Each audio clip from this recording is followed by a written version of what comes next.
I was I Live. was racing home. It's live. We're live. Yay. Hi, guys. We're live. Hi. Hello. There's no one here. Hello.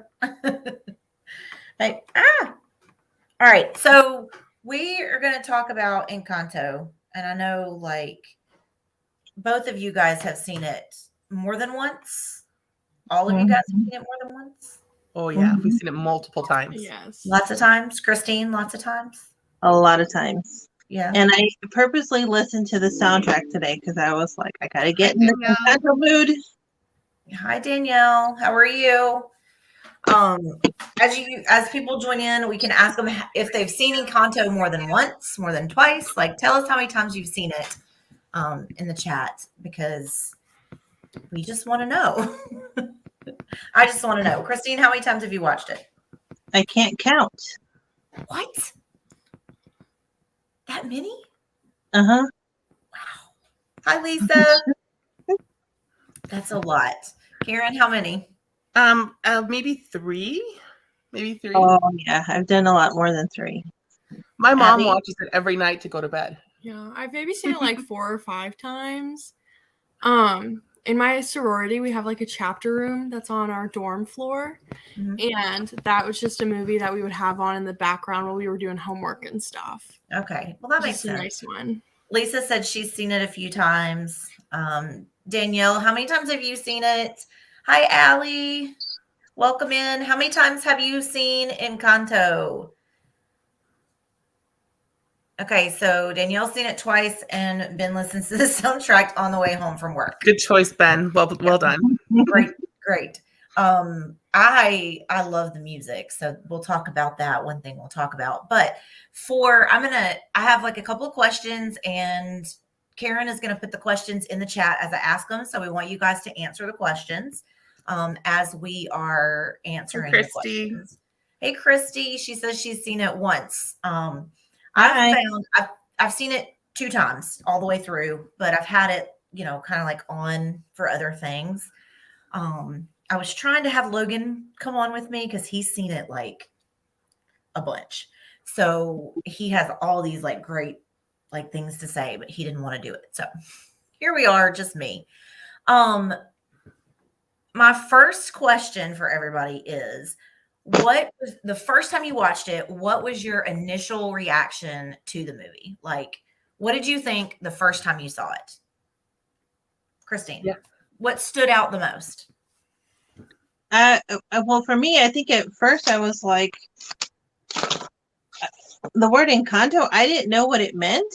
So I was like, is this like magic, or is this like a witchcraft, not witchcraft thing, but like, like a spell, or so I didn't understand, like, was it the candle that was bringing all the magic? So I think I was a little confused about like why everybody had magic and where it came from, and so I was a little bit confused. I like the music though, like initially, like right away, Bruno, I was like, okay, that's my song. But I don't know, I think I was a little bit confused. So you didn't love it initially?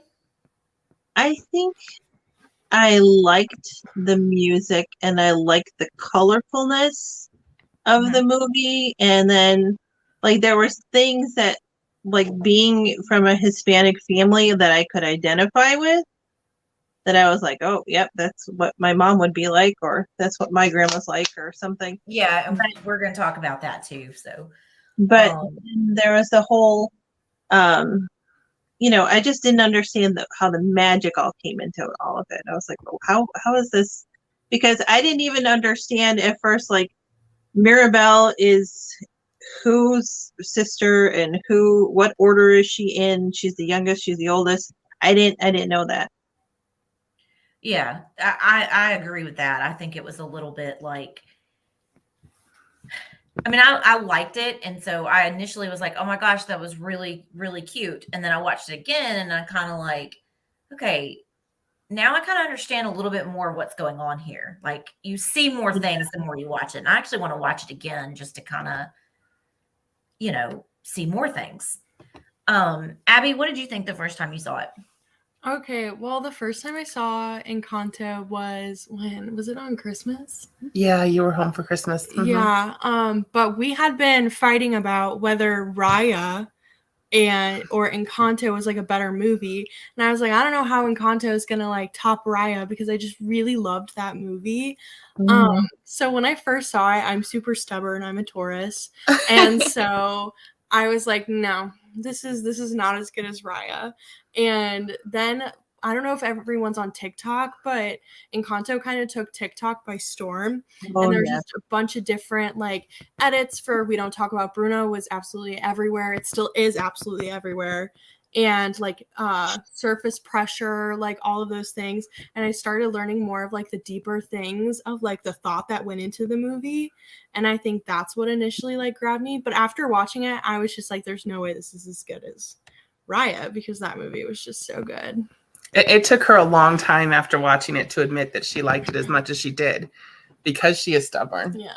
And the thing about for us, I think both of us and Andy, the thing about Encanto that speaks to us more than a movie like Raya, which is also an awesome movie, is the music. I mean, we are just music people, and music speaks to our souls.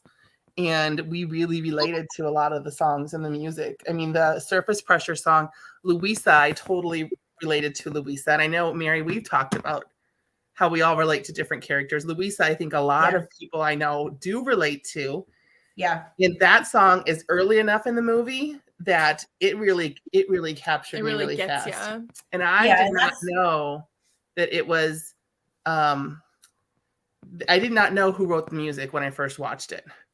I thought that this is just another Disney flick, and the music immediately I'm like, oh, that sounds like Lin-Manuel Miranda. As soon as the Madrigals goes on, the family Madrigals, I was like, oh, this is totally Lin-Manuel It's Miranda. very obviously. It is totally. I mean, I knew before watching that it was him, but even if I had not known, it's very obvious that he wrote that music. I mean, very obvious. That's very his style. Like that's just how he writes. So I have like several things. So some of the people in the chat all were kind of like agreeing with what Christine was saying. It was a little confusing kind of in the beginning, like where the story actually comes from, or like where's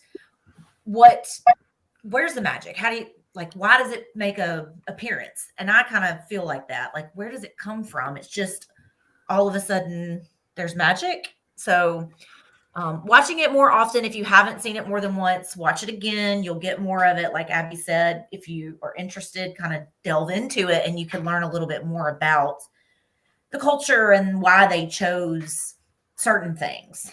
And Karen kind of touched on, so we're going to talk about the different personalities of the characters. There's so many big personalities in this movie, in my opinion.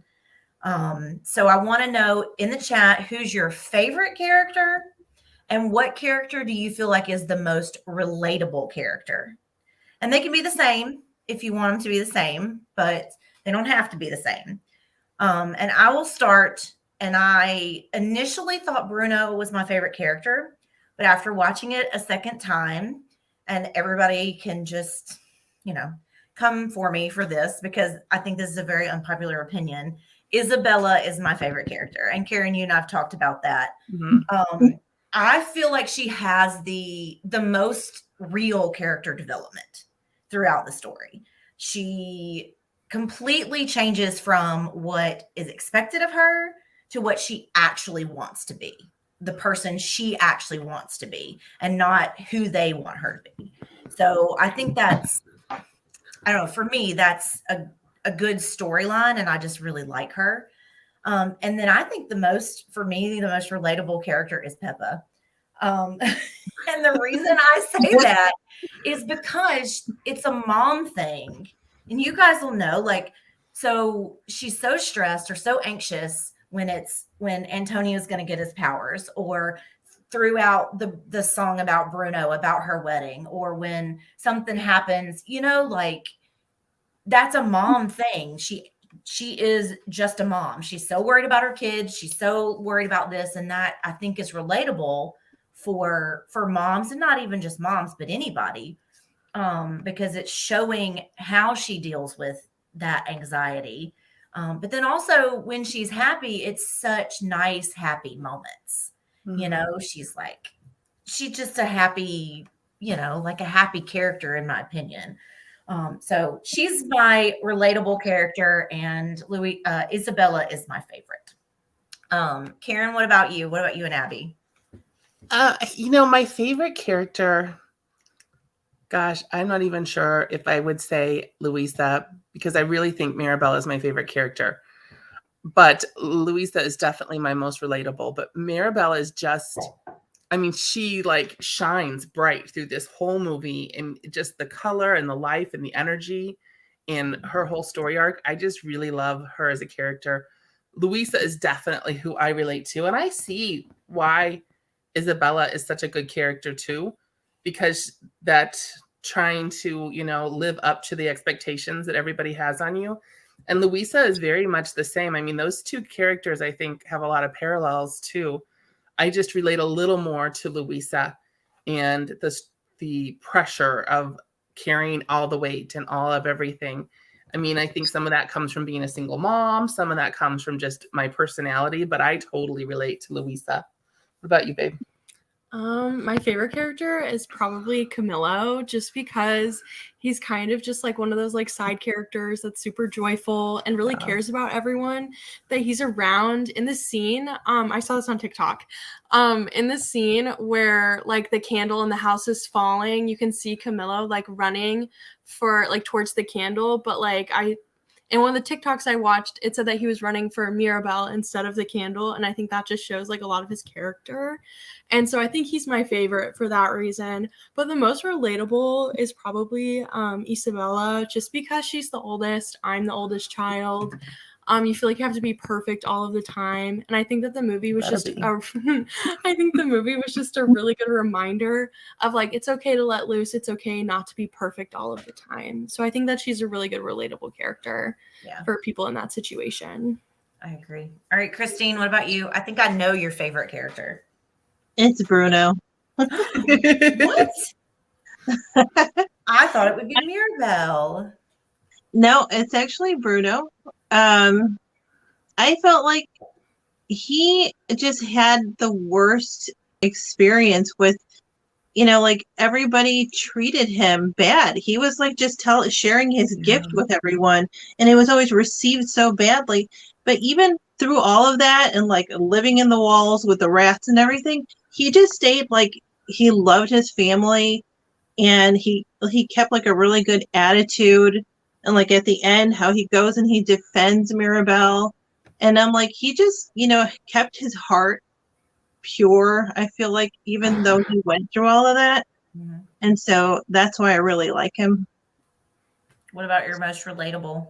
I think most relatable, Julieta reminds me of my grandma, because my grandma, it didn't matter if you had just eaten. It didn't matter if you were a stranger, if you came into her house, you were being fed. And so they show their love through food.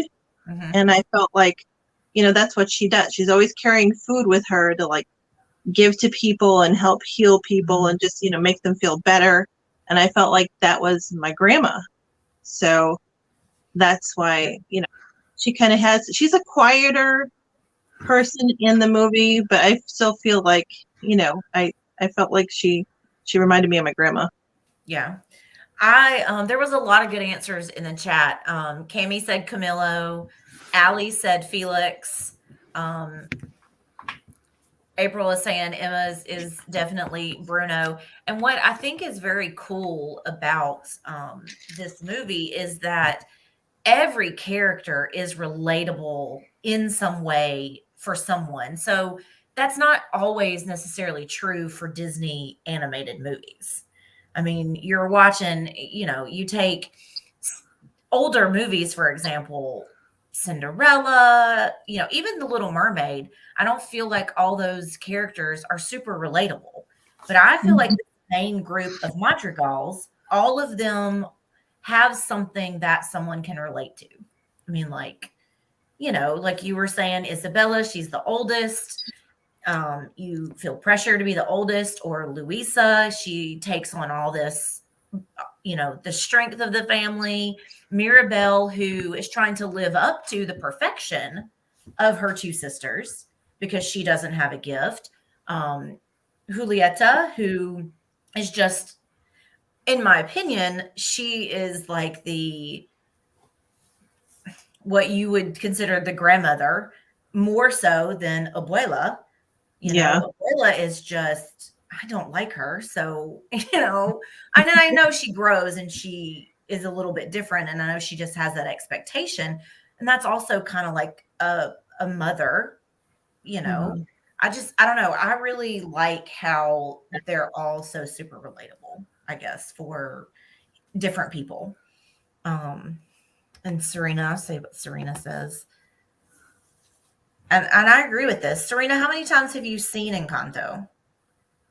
Have you watched it more than once? Because it's hard to get the layers and the depth in just one viewing, right? You guys agree? It's hard to Yeah. like really understand it. So there had another question. I didn't write them down. I'm terrible. So we'll until I think of it, we'll talk about songs. So we all love the music of Encanto. Does everybody have a favorite song, or do you love all the songs? Do you have one that you prefer? Abby? I don't know. I love all of them. I think there's like specific parts in the songs that I love. Like in Isabella's song, like Mirabelle goes like, bring it in, bring it in. I love that part. I think it's so fun to sing. But I also love the Family Madrigals because it's just such a peppy song. I think that would probably be my favorite. Yeah. Karen? I am all in for Surface Pressure. Everything about that song I like. I like the way that that it changes from, you know, the pacing and the rhythms of it change. I love the way that the animation, they have this great big strong hefty husky woman like shaking her hips and doing her, I mean, she's Doing really her getting little down and dancing. popping in that song, and I just like that contrast and everything about that song I love. I like that one a lot. We listen to all of them all the time. Andy is all about them. Mm-hmm. Yeah. And so we listen to all the songs. So we like them all. I don't think there's anyone we don't love, Right. but that's my favorite. I know Andy doesn't have a favorite, No, but does he he have does. one that he listens to more? Yeah, he likes the finale song. Does he? What is it called? All of me. Yeah. All of you. All of you. All of you. That's his favorite. He won't tell you it is, but it's definitely the one we listen to over and over and over and over again. We don't talk about Bruno all the time. He does. Well, I know he doesn't have favorites, so we re-listened to that part at the end of that song, that finale song, where it talks about where Antonio hands her the doorknob, and they say, "We made this one for you." And Andy re-listens to that over and over again. Like that's his favorite part of any moment of the movie. Yeah. Because that moment where Maribel finally gets to be like the one. Yeah. That's the chosen one, the golden one, the special one. Like that means he loves that part. And we repeat that part on the movie and the songs over and over again. Well, that's good. Christine, you have a favorite song? Well, I made my alarm clock play We Don't Talk About Bruno every morning. So that's what I wake up to. But my favorite song, I think, is Dos Oruguitas, because I love what it says. And it's just like a slow romantic song. And it's like, I don't know if you've translated it, but there is an English version out there, and it's two little caterpillars, and they're in the world, and the world's changing, and then they become butterflies, and you know they have to go in their little chrysalis, and so it's just like their struggle to stay together while the whole world is changing around them. And I think it's a really pretty song. So that one's probably my favorite, but I mean, like it's already been said, it's hard to pick a favorite. I will admit that my least favorite is probably that one when she's walking down the stairs. I forget what it's called. It's Waiting on a Miracle. I totally agree. Yeah, that one I kind of sometimes like forward it a little bit. Because it's a little, I'm like, it's a little too long for me. You know, We go past that one sometimes too. It's not our favorite. We like it, but it's not our favorite. It's just Yeah. so slow. it's just slow Yeah. going. It's just slow going. Mhm. My favorite is definitely the Family Madrigal. I just love it. And most of you guys know I work in a grocery store. And so I just am walking around the grocery store all day long, constantly singing the Family Madrigal, constantly singing it. And, you know, we always have these parents and their kids in the store. And if kids hear me singing it, they will literally stop me and ask me about the movie.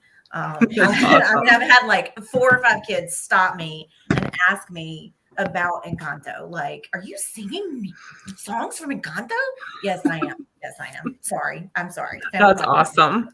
My favorite part, though, is the grandkid roundup. I just Yes. love that. It's time for a grandkid. I just love it. I don't know why. I just think that it's so cute and It is. it's a fun part. And it introduces you. I think that's why I like it so much. The song introduces you to all the characters all at once. You know, you get a full introduction at the beginning of the movie for everybody. And so Tony hasn't seen it yet. So that's why she's not here this evening, because she's like, I haven't seen it yet. But we just filmed a video the other day, and she said something about floors and doors. And I just went right in with, and drawers, let's go. And she was like, what? What? I was like, oh my gosh, go watch the movie. Please go watch it right now. Like, please go watch it, because you have no idea what we're talking about. But I reference it. I mean, you guys reference, I reference Disney movies all day, every day. But I mean, I'll reference stuff to people in the movie. Do you guys do that? Yeah. I'm like, Yeah. I can't help it. I mean, who hasn't said we don't talk about Bruno all the time? And that's a colloquialism now in our lives. Like, anytime you don't want to talk about something, we don't talk about Bruno. Yeah, we don't talk about dupes. Yeah, that's right. Yeah, we don't talk about dupes. I mean, yeah. So it's a very fun, upbeat, like a bunch of songs that are fun and upbeat. My other question was, and I know you said something about it a minute ago, Karen and Abby. Is it your absolute favorite Disney movie at the moment, or does it rank somewhere down your list? Christine? I wouldn't say my absolute favorite, because I feel like some of the older classics will always be my favorite. Let's say the newer. Within the newer, Yeah. it is. Is it? Yeah. How about you So- guys? Yeah, it is my absolute favorite right now. I mean, I don't know if it's my absolute favorite, even looking backwards. This movie, this spoke to me. I loved it. I could watch it over and over again. And I don't do that or say that about very many Disney movies. I mean, I'll watch them again, but this one I could watch over and over again. I just really love it. Yeah, it's probably my favorite right now. But Raya is an extremely close second. Yeah, I just love the music in it. I find myself, just like what you said, like singing all the time, just like little parts that get stuck in my head. Yeah, I just love the storyline. It's really cool, and it's a movie that you can watch over and over and over again, which I think is really cool, and also plays a role into what my favorite movie is. It can't be something that's like a one and done. You know what I mean? Right. So Seth wants to know what constitutes as newer. So in my opinion, newer would be the newer animation style. So anything, I guess, once Disney started the like Pixar style without Pixar, I guess would be what I would consider newer Disney movies. I think of like what you would the last, maybe what do you think, like 5 to 10 years or so? Maybe 5 years? Is that kind of when they changed? Oh, I think it's longer than that. No, it's longer than that, because Monsters was, well, that's Pixar too, but Frozen is a Disney movie. It's not Pixar. And it's older than Pixar? I mean, No, it's Pixar. Yeah, I love Frozen. Frozen's always one of those that I will always play too. Because I'm like, count stuff. I will put movies to play in the background, even if I'm not watching it. I'll just kind of have it on for noise. Yeah. Yeah, I would consider Tangled a newer Disney movie because it's right. Yeah, for It's sure. in the newer style. So yeah, I would consider Tangled a newer Disney movie. Tangled would probably be my number 2 in the newer animation style. What is? Tangled probably would be. I like it better than either of the Frozen, which I know is controversial, but You guys are killing me here. You're leaving out the absolute best movie Disney's made in the past 15 and what is years. that? Moana. No, that's what I was gonna say. Moana. I was gonna Moana bring up is Moana. legit. I mean, like It is Moana really good. almost takes over for Cinderella for me as far as Wow. like a favorite movie. I mean, because Cinderella's story, which I love Cinderella, she's my favorite, but her story is dated. So Mhm. Mhm. Moana is like she's definitely my favorite as far as newer Disney movies, and her music is good too. So, but they're both kind of up there, and I'm with Abby. I love Raya as well, but Yeah, Raya, Moana, and Encanto, and Yeah. Tangled somewhere in there, I guess. But those three mainly. Tangled, Moana, Encanto. So April puts Encanto as third. Serena puts Encanto absolutely her new favorite. Close second is Frozen 2. And see, everybody's kind of like, it's because of the music. It is. Yeah. And that's why easier Raya to doesn't love a rank. movie. That's why Raya with doesn't all rank this in my music. top, because it's not a musical But that Raya. also proves why it's such a good movie is because it doesn't need music to be good. True. Can The make it without storyline the is music. just so amazing that it's one of the Disney movies that doesn't need a good soundtrack. 'Cause it's No, that ma'am. good. Princess and the Frog is old animation. Yeah. Yeah. See, Can I we really talk, like can we talk like about Luca. Casita as a character? Because Huh? Casita is can we talk about Casita as a character? Absolutely. Does everybody agree that Yeah. Casita is a character in this? Because Casita is my favorite side character in this movie. I think 100%. Casita, I saw this on TikTok, but it's like they think it's like the grandfather. Because I agree. as soon as he like died in the movie, the candle immediately like lit. So they think that like he's the reason, like he's basically Casita, which I think is a really cool little like side theory. I think that's really cool. So that's on to like some other things. Do you guys buy into the theories and all the fan developed stuff around these types of movies? So like do you read into that stuff? Do you like think all that stuff is like really what Disney's thinking when they put this together? Yeah. Christine, No, you I do? see all these fun things on TikTok and I'm like, oh my God, that's so cool. Like I saw this one theory about like Abuela seen as like an abuser, which is like very like, whoa, like that's very extreme. But then all the other characters are kind of just like the different like parts of like an abusive family. Like Julieta is seen as like a healer because she makes all the food and she makes sure everyone's taken care of. And like Mirabelle is seen as the one who's like gone rogue. And so that's why she's like always cursed out by Abuela, and just like different theories like that just get me going. And they make me want to watch the movie over again. I like this right here. I do too. I saw Seth say that. Yeah. I think this that's theory. great. I think that's very true because she does have a different relationship with Casita than the rest of the family. Mhm. You know, she Yeah. like Nobody else interacts. talks to her. Talks to the Casita. Yeah, she interacts more with Casita, which I think is really cool. And I think everybody agrees that Casita is an actual character. And I actually really like what Abby said, that it's, you know, the grandfather. Yeah, I had not heard that theory actually. I like Really? that too. Mhm. I don't spend my days on TikTok. Oh, It's a failure. It's a failure. I failed. I like this too, Serena. He's wearing the go away green because he's in the background. He's not a foreground. Guys, can we talk about Bruno? So here we go. Can we talk about Bruno? Y'all, how long was he gone? Living in the walls, watching the family. Like, how sad is that? And how did Dolores not know she can hear everything? She did. She had to know. She knew he was there the whole time. She had to. She had to. She makes comments sometimes, like about Yeah. hearing, like, but again, how sad is it though? Like, because they show that scene where Mirabelle Since looks Mirabelle was through six. at the table, like he's watching them eat dinner, and he's just there. That's so sad to me. Like, does anybody else think that's sad?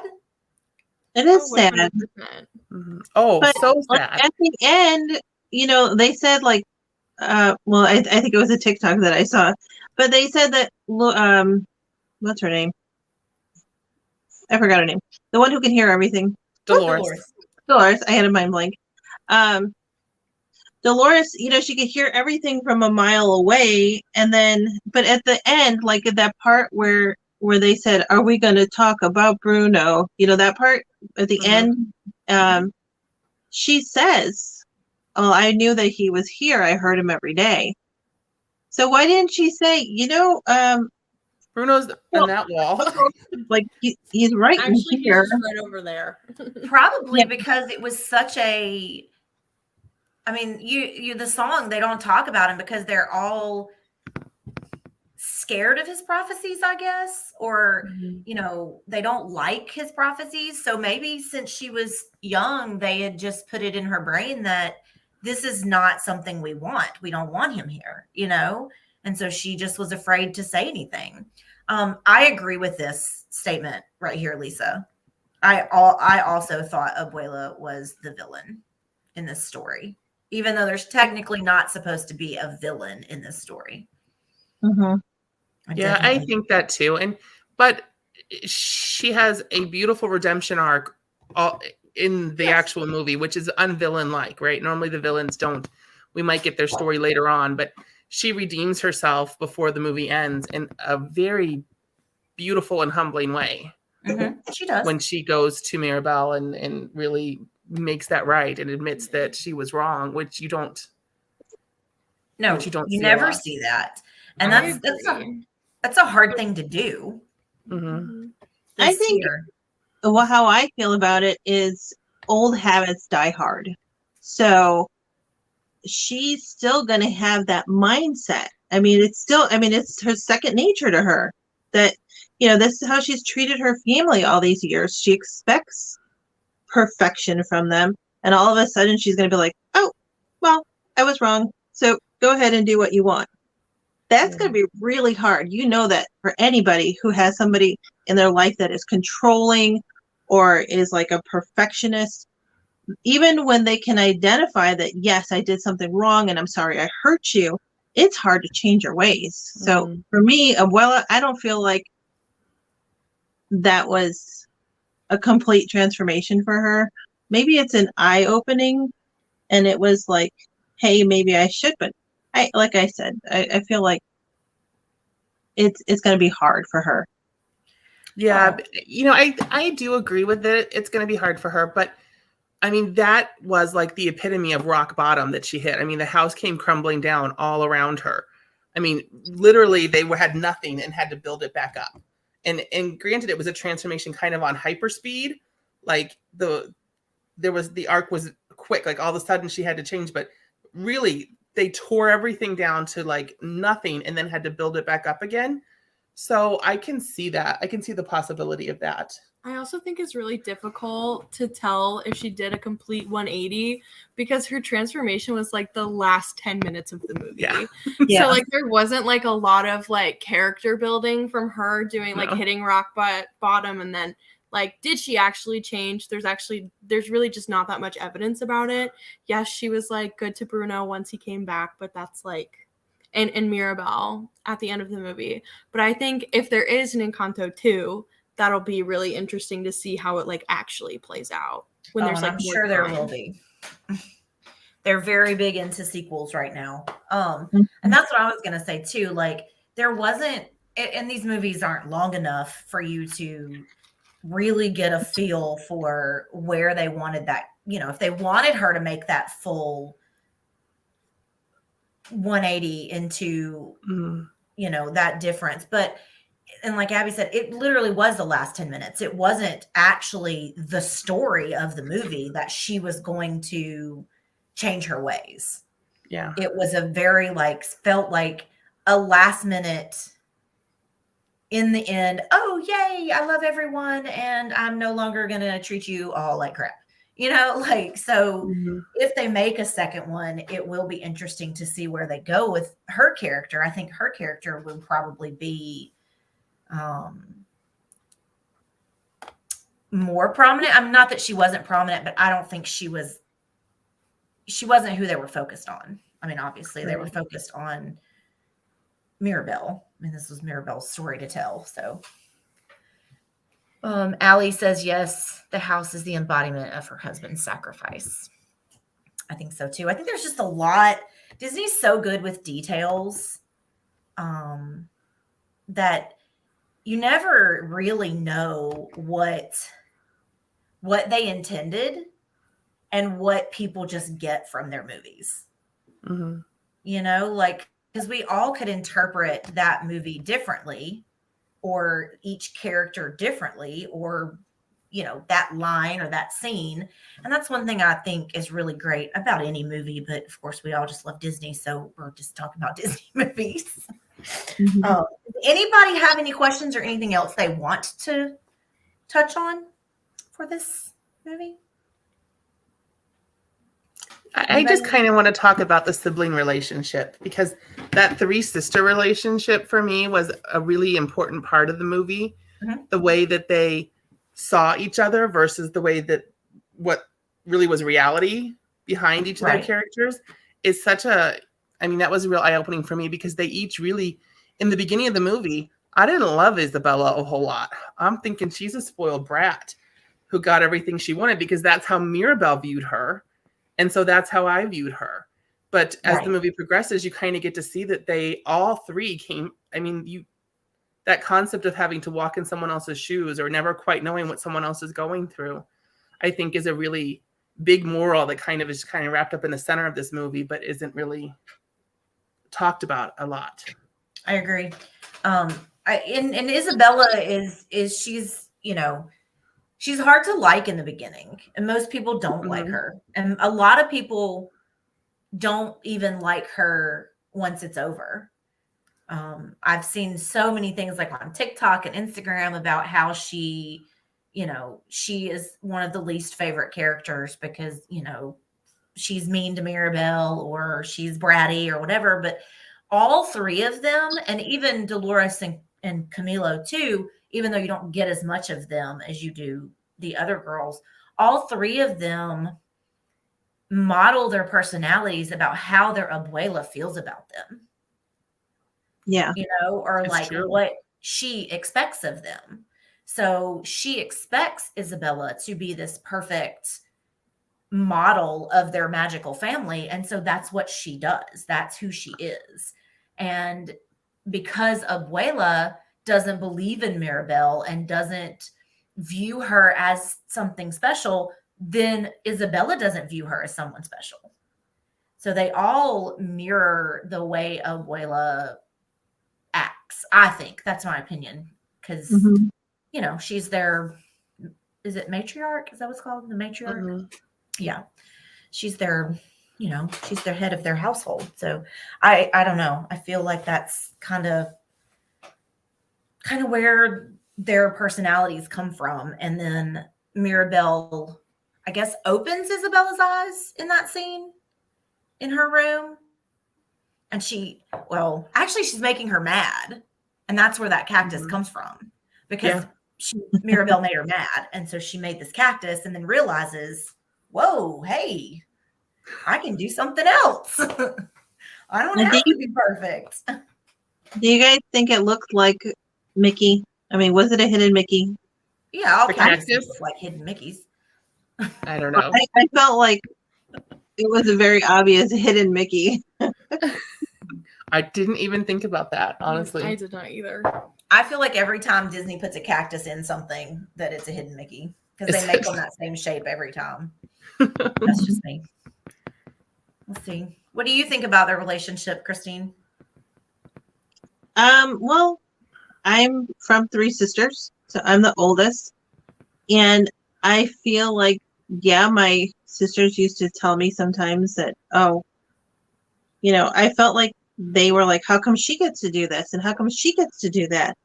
And how come she gets her own room and we have to share a room? Mhm. So I kind of identified with that because I was like, it's the little sister always complaining that the big sister gets stuff that they don't. But I did. I always felt more pressured to like have good grades and to have my room clean and to, always have like, like my mom still says, she's like, you're nicer than your sisters. And I'm like, well, it's because I know I have to be nicer than my sisters. Not that they're not nice, but I just feel like, there's that pressure, but it's a different pressure than how uh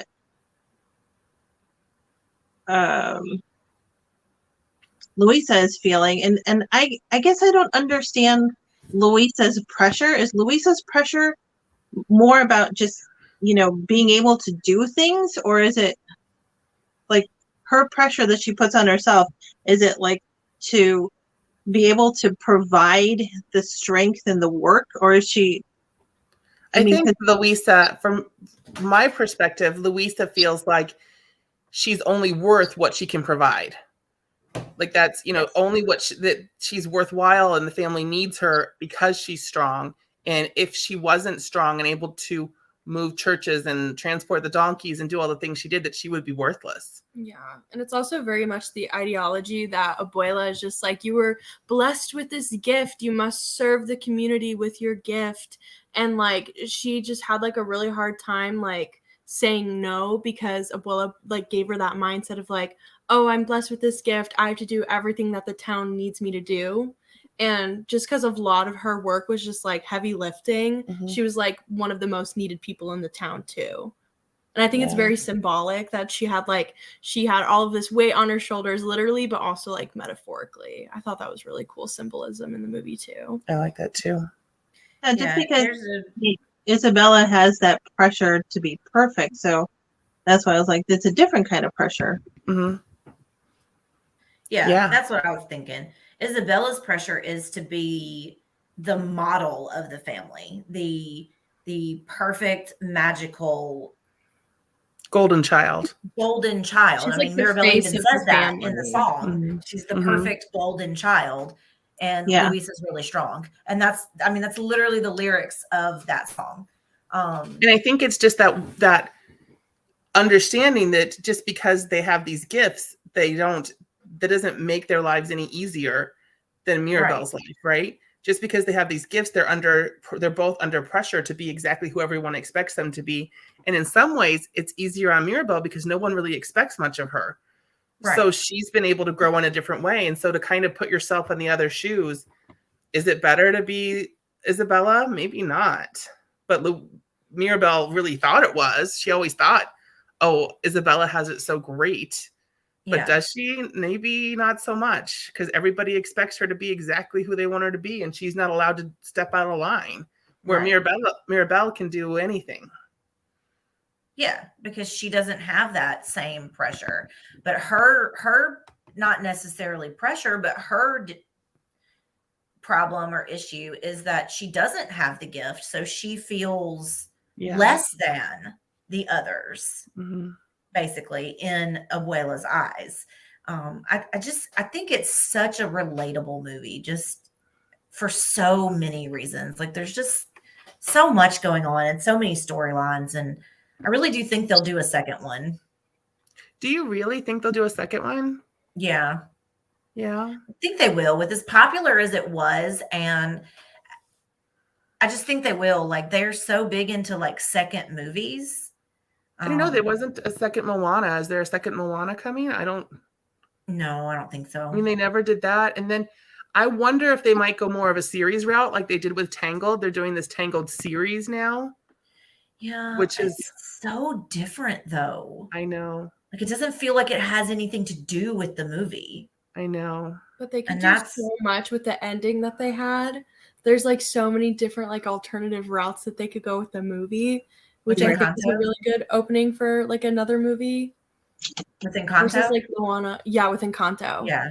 Versus like Moana, like I don't know, I just can't, like she already like solved all the island's problems. Like what Yeah. is there? What else is there So to But do? that's what I think. Like there's not, for me, there's not a cliffhanger for another Moana.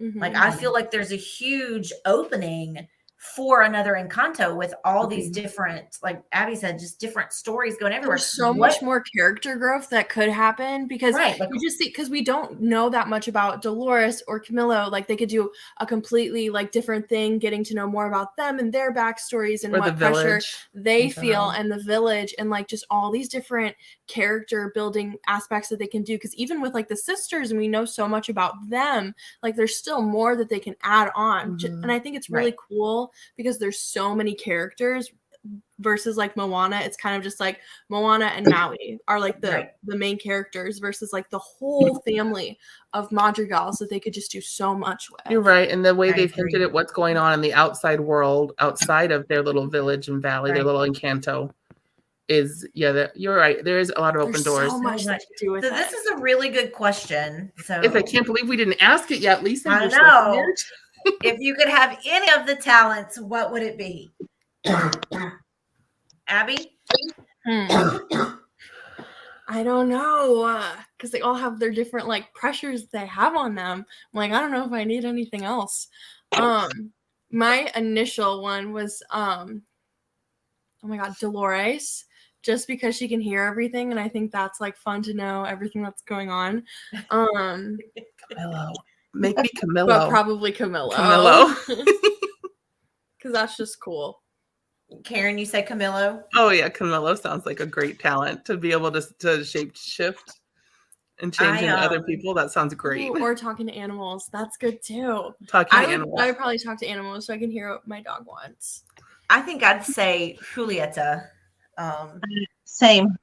Healing. I think that's, I don't know. I think that would be what I would want. I like I want to this eat too. the biscuit already. I mean, Yeah. Right. That'll be the sequel, Serena. Let's talk Yes, about Bruno. let's talk about Bruno. I can't, but here's the thing too with sequels, and there are so many Disney movies that have sequels that just flopped and just weren't really even worth it. Toy Story obviously made it big with all of their sequels. All of them are great. It's also Pixar, but it's still, it's still Disney. I really, really, and this is the only sequel that I've ever just loved that I thought outshined the original, and it's Frozen 2. Like, I felt like Frozen 2 was so much better because I think their character development was way better in the second one. And I just worry if they did do a second Encanto, would they be able to top what they've already done? Like, I think they barely scratched the surface of developing the character, so I would hope so. Yeah. And I also I worry about character development. Does everybody worry about character development? I know, Abby, you said a few things about like where you could go with each character. I always, when a show or a movie is over, I always want to know what happened next in everything I watch. Like, what did they do? What happened to them? Like, I don't know. That's just my mindset, but I don't know if everybody feels that way. Like, doesn't everybody want to know what Mirabelle's room looks like? No, yeah. Yes. I need to know what her new room looks like. But I like, want to did know what she even Louisa's have a room room? looks like. Mm-hmm. We Or, like, didn't did see she still Louisa's chill room. in the nursery? Like the thing that made me the most angry when the movie was over was like, yes, the door lit up to the casita, but what does she get out of that? Like, does she get What's anything behind out that of that? door?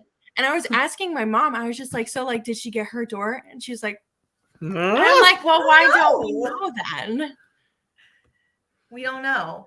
So frustrating. Yeah, and I'm a backstory person too. So Yeah. I want to know, like,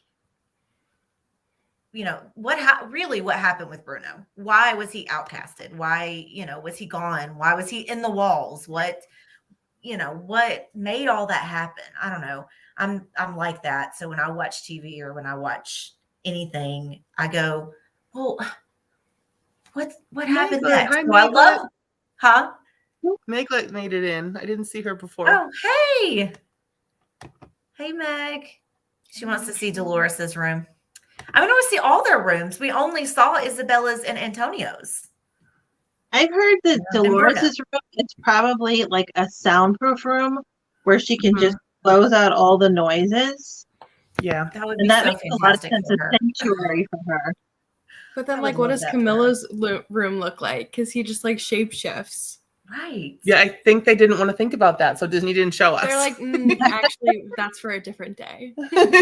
Right. But so, and that's the thing too. They do. I feel like that's a lot of why they don't do things like that. That's not necessary. It doesn't relate to the story. So we're just not even going to do Because it. like Antonio's room is just so obvious. Of course, it's gonna be a jungle. The kid can talk to Mhm. animals. Right. But like Camillo, like, what do you do with that? Just like shape shifting. I Yeah. can't even think of anything. Yep. Mirrors? I don't know. His room would change daily. Yeah, Mm, maybe. That's good.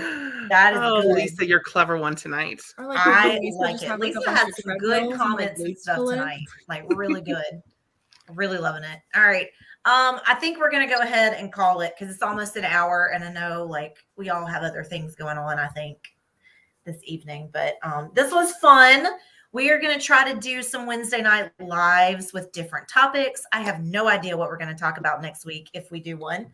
I guess I'll make that decision this weekend because baseball it takes Hey, up so Vicky. much of our lives. Hey, Vicky.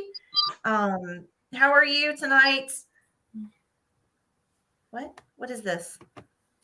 Hey, Oh, she's on. It's the meds. That's why she's clever. Oh, She's a clever okay. one tonight. I gotcha. Anything you guys want to talk about, put it in the chat right now, like you would want to hear about or see it live about, or it can be literally anything. It doesn't necessarily have to be Disney. It can be anything you want to talk about. I that you found want- out something horrifying today, Mary. What? My mother has never seen Bedknobs and Broomsticks. Oh my God. So I'm going to make her watch that this week. Just Please thought do. I'd share that with the group. I haven't watched the whole thing either. Oh my gosh. What is what? Go watch I it. watched parts of it. I watched parts of it. Okay, this is everyone's homework is to go watch Bedknobs and Broomsticks. And then Right. in the next thing we do, we probably won't talk about Bedknobs and Broomsticks, but you'll come back and you'll at least tell us if you enjoyed it. Mhm. And we would like proof of if you could just send us pictures of you watching it. So Right. I'm gonna need an attendance what chart. You can do? You can post on your Instagram story and tag us in it. Of you watching Lisa. Bedknobs and Broomsticks. What? Lisa hasn't watched it either. All right, that is the homework. Homework for Okay, everybody. homework. Please go watch it. It's such a good movie. Like it's such a good movie. If you and, like yeah. Pollyanna, you will love this one, Lisa. Promise. Yes, exactly. What do you mean you tried? What does that mean? You tried. Okay. Okay. Serena hasn't Thank watched you it as so an much. adult. You need to watch it as an adult. Meglet loves it. Good for you. Thanks I for like hosting us tonight, Mary. it. Yeah. It's on Disney Plus. It is. It's on Disney Plus. Everybody Yeah. watch it. I'm gonna go watch it now because I just need to watch it again because it's fun. Thank you all for coming. This was so much fun. Thank you guys for being here. Do you have anything special coming up on your channel, Karen? We have a few of our normal fun videos coming up. We have Year of the Ear coming up later this month. We are doing Abby is doing her first swap by herself. That is not until June, but she's doing a Hercules themed swap. So she and I are plotting and planning for that because she's gonna fly solo Yes. Awesome. on that one. So that's exciting. So yeah, that's all I can think of. You Are you going to be filming while Abby's home? So we'll have yeah, some Abby actually, videos? Abby and I are doing a tasting video with a bunch of funky foods from Japan and Korea later tonight, Awesome. probably after we get off of this live. Good. Christine, what do you have coming up? Mostly Year of the Year. I have some hauls, but I just haven't filmed a lot lately, so I just I have to get back into it. Okay. So, I know you have some pins you're going to show us maybe this month. oh, well, yeah. So in a couple weeks, I'll definitely be sharing my, and I've been putting together one of those like tiered tray things. So Mhm. I started decorating it with St. Patrick's Day things. So my Nice. St. Patrick's Day collection is one of my biggest ones. Awesome. Yeah. We had a video today comparing Disneyland versus Disney World, Space Mountain and Splash Mountain. So if you haven't watched it, go watch it. It was fun. We enjoy doing that kind of stuff because we put in pictures and then we remember the trips, and it's a lot of fun. I don't know what we have coming up. Tony and Tim, her husband, did some fun things at Disney in November. So there's that video coming. Maybe a haul. We definitely have Year of the Ear. And then I'm going to Disney in 2 weeks. So there will be park content after that. So that's what we have. Yeah. So, and I'll be on Instagram like the whole time we're down there, I'm sure, doing fun things, and who knows? So again, thanks everybody for coming in. And we will see you later. Good night. Thanks. Bye, guys. Bye. Bye.